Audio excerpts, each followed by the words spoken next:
As mentioned in the last video, lifestyle design is much more than just working online. Rather, it's just about putting your lifestyle first and your career second. It's turning your priorities on their head, and it's recognizing that you don't have to live to work anymore. But the most obvious example of this is still working online. So, just to illustrate what most people will picture when you say the words lifestyle design, let's take a look at one particularly popular type of lifestyle, that of the digital nomad. So, what is a digital nomad? A digital nomad is someone who has completely rejected the conventional idea of working in an office or really of accepting any restrictions whatsoever. Instead, this is someone who has embraced the possibilities of the internet and taken them to their furthest extremes by becoming a nomad. What this means is that the digital nomad is able to travel the world, stay on the move, and see lots of different countries and things. All the while, they will work on a laptop wherever they can find Wi Fi in order to provide services, run a blog, marketing, or otherwise managing some kind of business. The lifestyle of the digital nomad then would typically involve exploring, traveling, and meeting new people during the day, and then spending the evenings working in cafes and bars while soaking up the atmosphere. They can go wherever they want, see whatever they want, and never have to answer to anyone in any sense. What's more, the digital nomad can work significantly less than the average office worker. That's because the cost of staying in hostels, traveling on cheap rail fares, and generally living their kind of lifestyle is much less than renting a property or paying off a mortgage. The digital nomad knows exactly how much money they need to do the things they want to do, and then they work just hard enough to fund those specific intended activities. If they don't manage to make the money that day, they can stay where they are. If they do make the money, then they can afford to try something more exciting. The digital nomad lifestyle is one that will be incredibly appealing to the right kind of person. If you're someone who wants to see the world, if you value your freedom and experiences above all else, and if you're able to forego your creature comforts, then you'll get a real joy out of being able to see the world on your own time and live the life you want. But it's certainly not for everyone. If you're somebody who likes to relax in a nice warm bath while drinking tea, then you might struggle with constantly moving from one hostel to another. Likewise, you might want to start a family, or you may love the idea of buying a home and making it exactly the way you've always dreamed it would be. But this is the whole point of lifestyle design. You are designing your lifestyle using the freedom that modern tools give you, and that can mean whatever you want it to mean.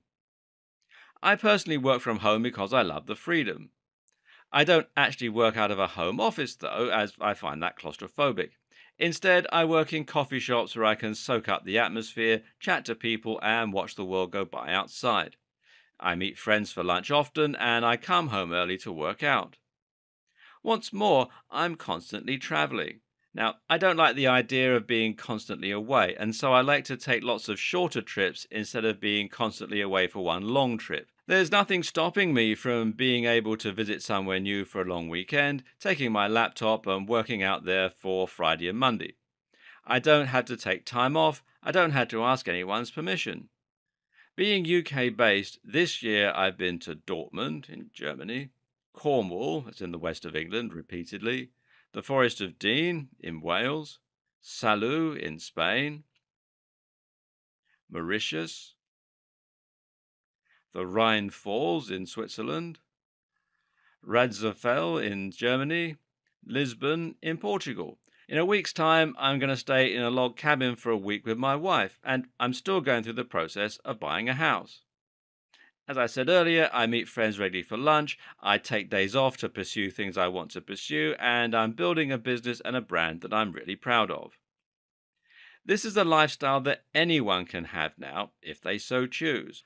So why limit yourself to just one holiday a year? Why spend your life looking forward to the freedom you'll get from retirement rather than letting yourself experience life right now? But what if you don't want to give up the day job? What if you don't want to work online or you think you're not tech savvy enough for that option? You know what? That's fine too.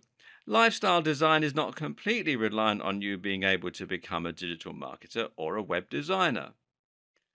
One option is to discuss with your current employer about the possibility of flexi time. Express an interest in working from home whenever possible, or in having the freedom to come in an hour later and leave an hour later, or vice versa. And don't just take no for an answer. Explain how you can be more productive and demand to know why your boss is saying no, if indeed they are. At the very least, try to overcome the notion that a good employee should be willing to stay until 7 p.m. to finish their work.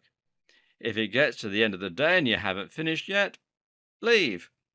As much as you might feel a pang of guilt at leaving your work unfinished, it's the burden of management to make sure that work is able to be completed in the time given. And if you're not able to do that, then they need to hire more staff, take on less work, or generally rethink. It's not your responsibility. And that's one of the few perks of being an employee. Better yet, though, is just to change your job altogether, but now to think of your work in an entirely different way. Instead of finding a job that will pay the most and potentially also involve taking on a lot of responsibility that you don't enjoy, instead think about what you want out of life and what kind of job will be best suited to giving you that. So, for example, this might mean becoming a rubbish collector. Being a rubbish collector is something that many of us wouldn't consider to be a good or glamorous job.